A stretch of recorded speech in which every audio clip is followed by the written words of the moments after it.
Badan Pengawas Pemilu Bawaslu Kabupaten Bangli akan segera membentuk pengawas ad hoc untuk Pilkada 2024. Namun demikian, Bawaslu Bangli belum bisa memastikan kapan rekrutmen akan dilaksanakan sebab masih menunggu arahan dan petunjuk teknis atau juknis dari Bawaslu RI.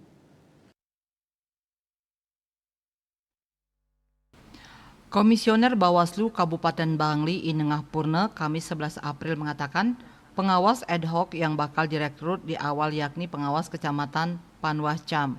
Rekrutmen Panwascam kemungkinan akan berlangsung April ini. Sejauh ini pihaknya belum bisa memastikan jadwal pastinya, termasuk memastikan apakah rekrutmen dilakukan dengan melanjutkan masa kerja Panwascam pemilu kemarin dengan evaluasi atau melakukan seleksi ulang.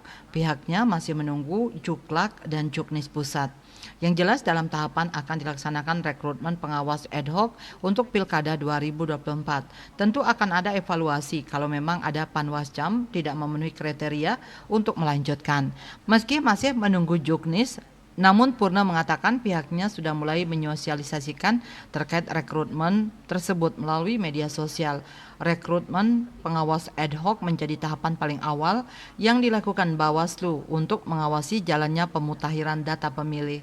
Selain merekrut Panwascam sebanyak 3 orang di masing-masing kecamatan, nantinya Bawaslu Bangli juga akan merekrut pengawas ad hoc untuk mengawasi pilkada di tingkat desa kelurahan. Bali Pos melaporkan.